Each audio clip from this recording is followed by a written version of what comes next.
Have you ever watched someone smile through humiliation, only to discover they were far stronger than anyone imagined? Sometimes, the people we judge the fastest carry the greatest wisdom. And sometimes, a single act of kindness can silence arrogance more powerfully than anger ever could. Tonight's story is about a millionaire who believed money made him superior. He thought he could embarrass a young waitress in front of an entire restaurant. But what happened next left every customer speechless, and reminded everyone that true class comes from the heart, not from a bank account. Before we begin, if you enjoy heartwarming stories that restore your faith in humanity, please subscribe to Spread Kindness, like this video, and leave a comment telling us where you're watching from. Your support helps us share more stories that inspire kindness around the world. On a cool Friday evening in downtown Chicago, the Riverside Bistro was filled with laughter, soft music, and the smell of fresh bread. Families celebrated birthdays, couples enjoyed quiet dinners, and business leaders discussed million-dollar deals. Among the guests was Victor Harrison, a wealthy real estate investor known for his expensive suits and even more expensive ego. People respected his success, but many quietly avoided him because of the way he treated others. That evening, Victor arrived with several business partners. He wanted to impress them, and he loved making himself the center of attention. A young waitress named Emily welcomed them with a warm smile. "Good evening, everyone. My name is Emily. I'll be taking care of you tonight." Victor looked at her name tag and smirked. "Let's see how educated our waitress really is," he whispered to his friends. Without warning, he began speaking in German, placing his entire order quickly and confidently. His friends chuckled, expecting Emily to look confused. Instead, Emily smiled politely. "In Ordnung, sir," she replied in perfect German. "I'll make sure your steak is medium rare, your potatoes are roasted, and your sparkling water has lemon, just as you requested." The table fell silent. Victor blinked. His friends exchanged surprised looks. Trying not to lose face, Victor switched to French. Emily answered fluently. He switched to Spanish. She responded effortlessly. Italian. She smiled and continued. Japanese. Emily bowed slightly and answered with perfect pronunciation. Finally, Victor laughed nervously. "You've been practicing." Emily simply smiled. "I've had wonderful teachers throughout my life." Some customers had quietly begun watching the exchange. They weren't cheering because Victor had been embarrassed. They admired how calmly Emily handled someone trying to humiliate her. Victor wasn't finished. "So tell us," he said loudly enough for nearby tables to hear. "If you're so talented, why are you working as a waitress?" The restaurant became quiet.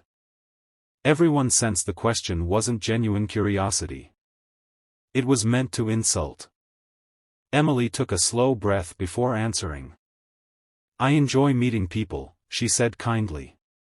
"And this job allows me to help pay for something very important." Victor leaned back. What could possibly be more important than finding a better career? Emily smiled softly. "My younger brother." The room grew still. "He was born with a serious heart condition. Between school and work, I help cover his medical expenses while finishing my graduate degree in international relations." Victor's smile disappeared. "I learned languages because volunteers from different countries helped my family when we had almost nothing. They showed us kindness when life was difficult. Learning their languages became my way of saying thank you." No one spoke. Victor suddenly found the expensive watch on his wrist much less impressive. His friends looked down at their menus. The conversation moved on, and Emily continued serving every table with the same patience and warmth. She never treated Victor differently.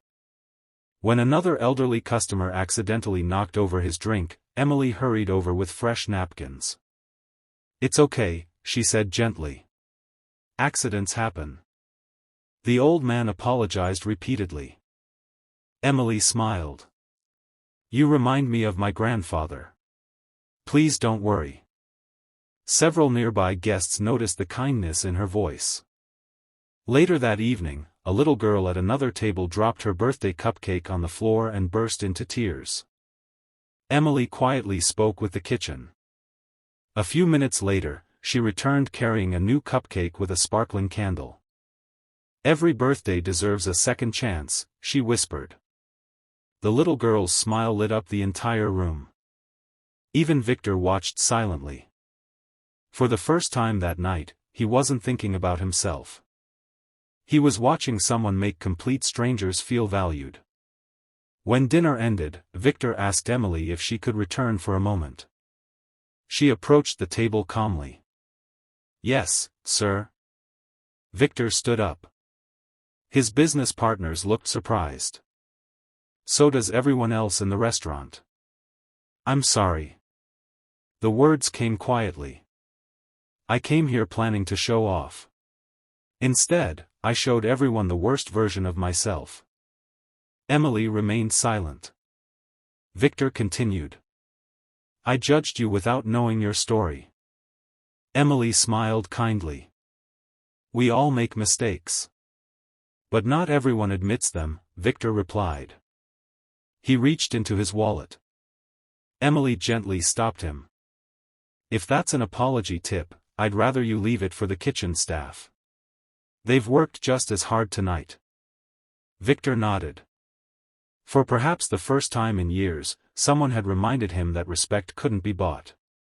The following week, Victor returned to the restaurant alone. Not to impress anyone. Not to test anyone. Simply to apologize again. A few months later, Emily received unexpected news. A scholarship foundation had approved funding for the rest of her graduate program. The donation had been made anonymously. Only later did she discover Victor had quietly created the scholarship in honor of workers who showed extraordinary kindness while facing personal struggles. He never asked for recognition.